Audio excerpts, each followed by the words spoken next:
November 13, 1995. A 26-year-old kid from New Hampshire steps through the curtain for the first time. Hunter Hearst Helmsley, blue blood, trust fund, everything fake except the hunger in his eyes. Cut to Raw 2000. Same man, different animal. 5 years, 5 words. And wrestling would never be the same. This isn't about championships. This isn't about matches. This is about the moment a human being weaponized language itself and used it to rewrite the laws of power. Welcome to the mind of a king who built his throne. One quote at a time. Quote 1. I am the game, and I am that damn good. Picture this, it's 2000. Triple H has just betrayed his best friend. Mick Foley is bleeding through a hell in a cell. The Rock is climbing mountains. Stone Cold is a broken neck warrior. And Hunter? Hunter is tired of being the sidekick. For 5 years, he'd been the Connecticut pretty boy. The guy with the fake accent and the borrowed credibility. DX's third wheel. Shawn Michaels' shadow. But that night on Raw, something shifted in the universe. He didn't just say those words, he claimed them, like a man planting a flag on territory that didn't exist until he named it. Here's what nobody talks about. Triple H wasn't bragging, he was manifesting. When you say I am the game, you're not describing what you are. You're commanding what you will become. Watch the footage again. Look at his eyes. There's no doubt there, no hesitation, just the cold certainty of a man who's decided to stop asking permission and start taking what's his. The pause before that damn good isn't dramatic effect, it's calculation. He's letting the words settle into reality, making space for a new truth to be born. Within 12 months, Triple H would hold the WWE Championship. Within 5 years, he'd marry the boss's daughter. Within 20 years, he'd become the boss. You think that's coincidence? When Triple H said I am the game, he didn't just create a catchphrase, he wrote his own prophecy.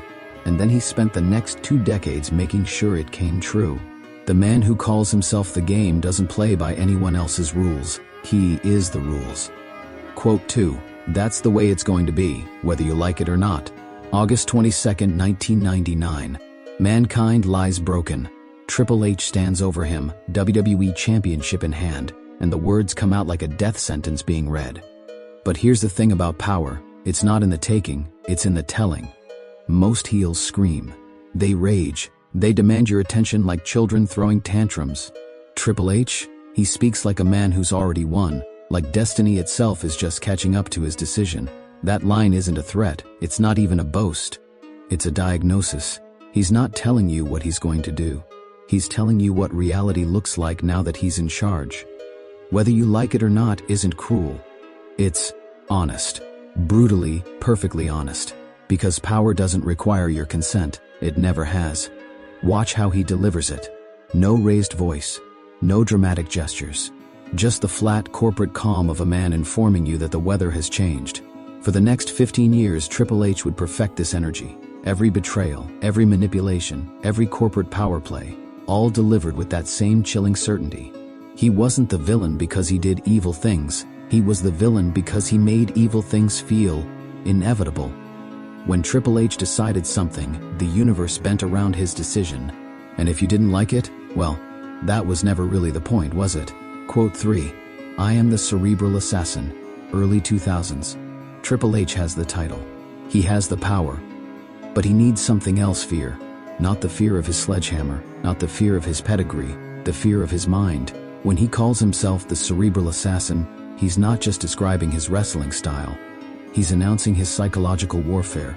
He's telling you that he'll kill you with kindness before he kills you with violence. An assassin doesn't announce himself. But Triple H did. Because he wanted you to know you were being hunted. He wanted you to feel the blade before it cut.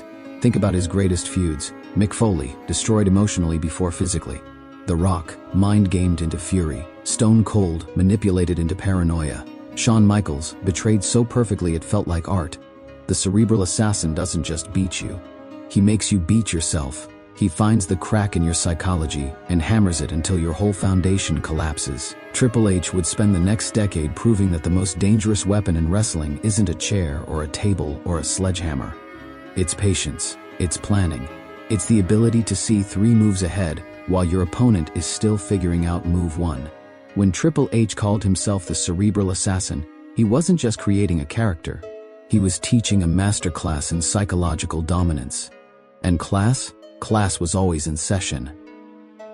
Quote 4. What's best for business? 2013. Daniel Bryan is on fire. CM Punk is a rebel king. The fans are screaming for change. And Triple H, now corporate Triple H, now the authority, delivers 4 words that will haunt wrestling for the next decade. What's best for business? This isn't just corporate speak. It's the ultimate evolution of everything Triple H has always been. The cerebral assassin has become the invisible hand of capitalism itself. When he says business, he's not talking about money. He's talking about order, control, the idea that some people are born to make decisions and other people are born to live with them. But here's the beautiful, terrible irony. Triple H was what's best for business. Daniel Bryan's story only works because Triple H was there to be conquered. CM Punk only mattered because Triple H was there to be rebelled against. The perfect villain creates the perfect hero. And Triple H? He was always perfect. For 6 years, those 4 words would justify every heel decision, every corporate screwjob, every moment when power crushed passion. But they also created something else, the most emotionally invested wrestling audience in a generation. Because when Triple H said what's best for business, he made every fan feel like they were fighting for something bigger than entertainment. He made them fight for their souls. Quote 5. There's always a plan B. June 2, 2014. Evolution has just been destroyed by the Shield. Triple H is flat on his back, staring at the lights, listening to 20,000 people lose their minds. The Shield stands triumphant. Roman Reigns, Dean Ambrose, and Seth Rollins. Seth Rollins, who turns around and destroys his brothers with a chair. And Triple H? Triple H just smiles and delivers 5 words that rewrite history. There's always a plan B. This isn't just about Seth Rollins' betrayal. This is about the fundamental truth of Triple H's existence. He never loses because he never stops planning. Plan B wasn't Seth Rollins.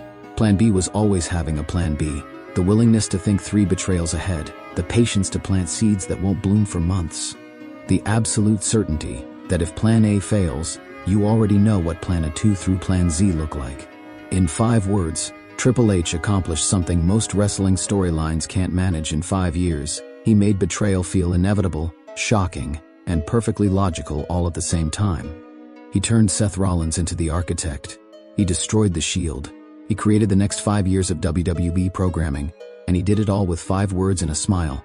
When Triple H says there's always a plan B, he's not just talking to the Shield. He's talking to everyone who ever thought they had him beaten.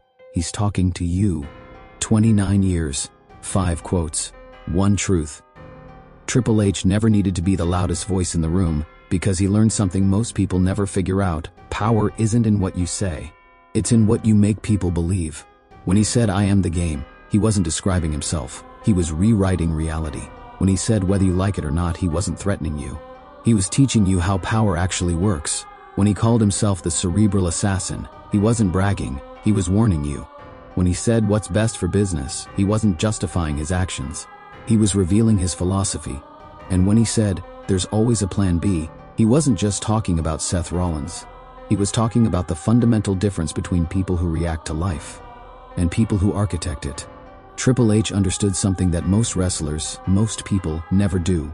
Words aren't just communication, they're spells. And when you cast the right spell at the right moment with the right intention, you don't just change the conversation, you change reality itself. The game was never about wrestling. It was about understanding that life is chess, not checkers, and in chess, the most important move isn't the one you make.